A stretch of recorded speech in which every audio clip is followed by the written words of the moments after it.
Hello viewers welcome back to my YouTube channel Meenakshi स्पिल नोंथांमोनखौ आंनि मोनसे गोदान ब्लग भिडिअ फिन खेबसे बरायहरनाय थाबावबाय।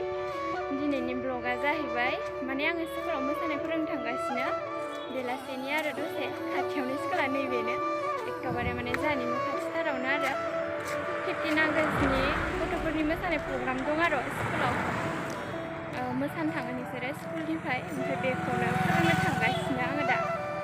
गथ'फोरबाबो बांद्राय एसेबां उन्दै नङा माने 6, 7, 8, 9, 10 बेफोरबायदिनि आरो साननै जाबाय फोरोंनाया दिनैजों सानथाम जागोन।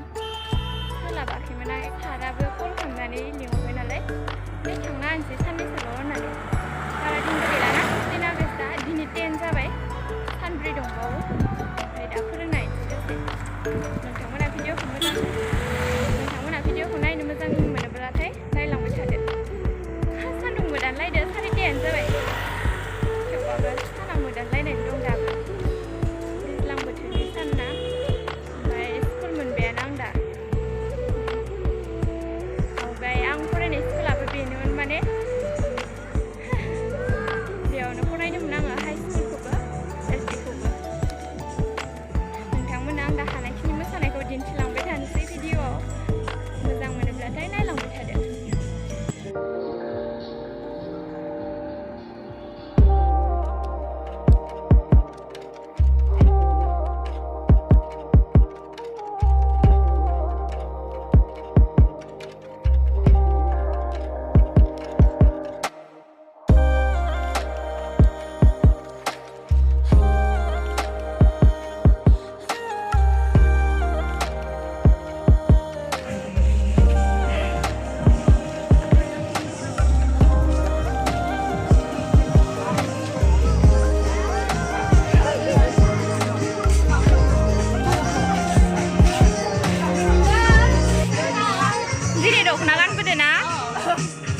मोसानो मोनसिगोन बारा गोबाव गैलाना फैजोब्बाय मानसिफोरा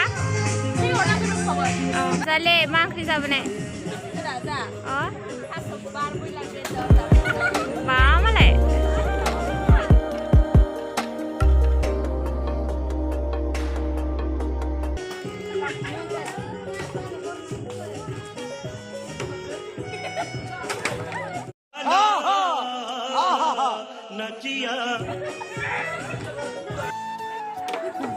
ओमफ्राय आंना हाइ स्कुला बेनोमोन आरो एलपिखौबो आङो बेवहायनो फरायदोंमोन मोनसेयाव एलपिखौ बेनि खाथिनिफ्राय मोनसेयाव ओमफ्राय बेयाव हाइ स्कुलमोन ओमफ्राय दा गासिबो जमा जाजोब्बाय आरो एलपि हाइ स्कुल मोनसे जाजोब्बाय बेवहायनो फरायदोंमोन आङो ओमफ्राय दिनै दा सिखायनो फैफिनबाय।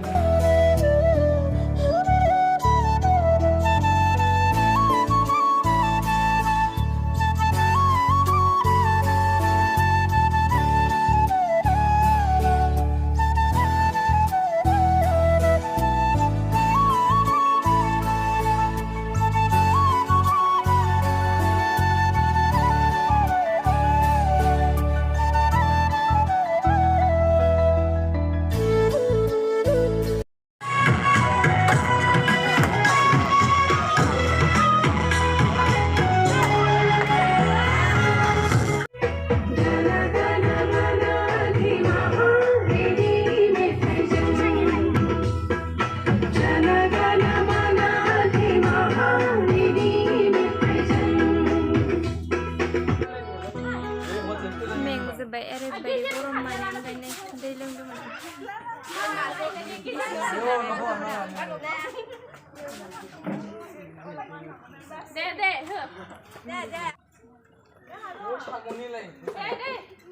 Filter खाथियावनो ओमफ्राय लोंनायानो लोंनाय दैखौ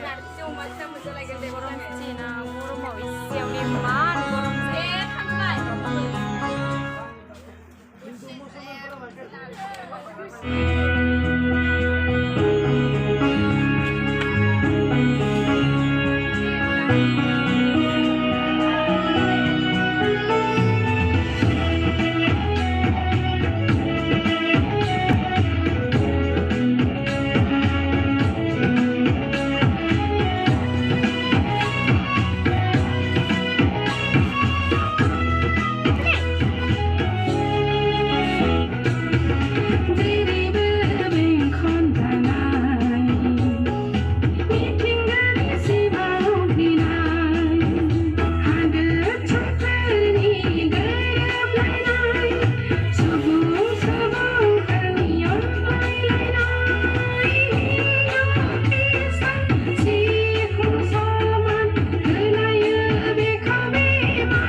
जोबथ'बाय दिनै ओमफ्राय थांनोसै आरो दा न'आव बेलासिबो जाबाय मोनासिगोनानो स' आंनि भिडिअखौ जोबजासिम नायनायनि थाखाय गासैनिसिमबो थेंक इउ स' माच